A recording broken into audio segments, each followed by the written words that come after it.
I Pick, and today I wanted to just take a quick moment to talk about 1099 because we're coming up on the end of January, and if you are not otherwise aware, the 1099 forms that you have to issue are due February 1st. So you only have a little bit less than a week to make sure you get those completed and filed and off to your respective contractors so that they can use those to file for their taxes. So let's talk a little bit about what a 1099 is, because if you're not really sure what it is, it can be a little bit confusing. And if you've heard of 1099s in the past, the IRS did something lovely this year because, it's been that kind of a year, and they changed the 1099 form from a 1099 miscellaneous MISC form to an NEC form, which basically stands for non-employee compensation. So previously it was just filed on a box on the 1099 miscellaneous form.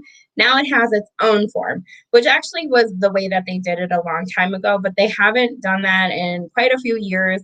As long as I've been doing 1099s, they haven't had it that way. So it's a newer change or bring back of something that was previously done.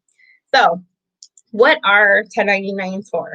1099s are for you to report to the government monies that you paid to a contractor or somebody that provided services to you that was over $600, so that they would be able to report that income as well. So think of it as similar to what a W-2 would be.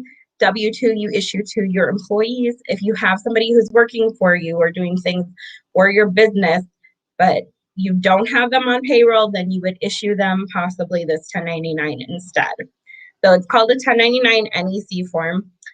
It's not a super hard process, but it is something that needs to be done. Otherwise, you could potentially get fined for not issuing 1099s.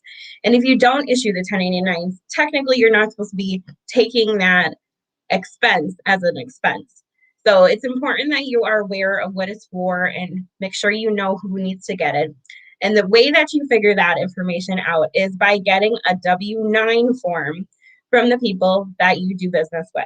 So if you are working with somebody like a consultant or an accountant like us, or you have an employee or a person who's working for you, kind of similar to what an employee would be, but on a contract basis, you would need to get a W-9 from them because that is going to have all of the information on it that you need to figure out if you need to issue them a 1099 or not.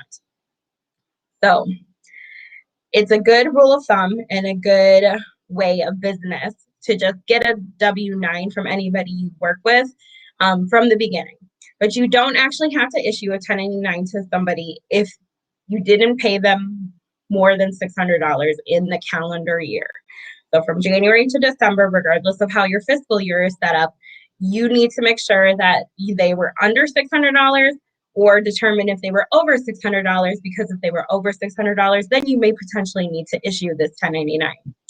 The way you are able to figure out if you need to issue them a 1099 or not is by looking at that W-9.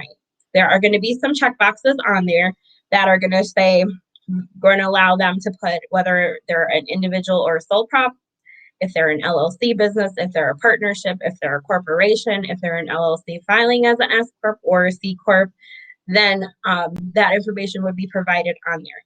You have to issue 1099s to people that mark individual or sole prop or partnership. Those businesses need to be issued a 1099. If they are not that, then you technically do not need to issue them a 1099. However, some people do just to cover all their bases, but it's not something that's required. So those businesses you need to issue 1099s for. So if they're a sole prop or a single member LLC, or if they're a partnership, you need to issue a 1099 to them. If you pay them more than $600 in a calendar year, you have to issue a 1099 to them with that other requirement be met. You need to do this by February 1st of 2021, or whatever the following year is at the end of the year. This year is February 1st because the 31st of January falls on a Sunday. So it's whatever the business day after the 31st would be, on or after the 31st. So that is what you need to know basically about 1099s. If you're not 100% sure whether or not you have to issue one, please let me know, because it's way better to stay in compliance than to be out of compliance and have something come back and bite you in the butt. But we are doing lots of 1099s for our clients this year, repping them up. And if you need help, please let us know, because we can for sure help you on that. So 1099s, people, wonderful information. Make sure you do it to stay in compliance with the government, and also to give your contractors with the information they need so that they can file their taxes this year as well. All right, that's all that I have for you today. So I will talk to you later. Thanks.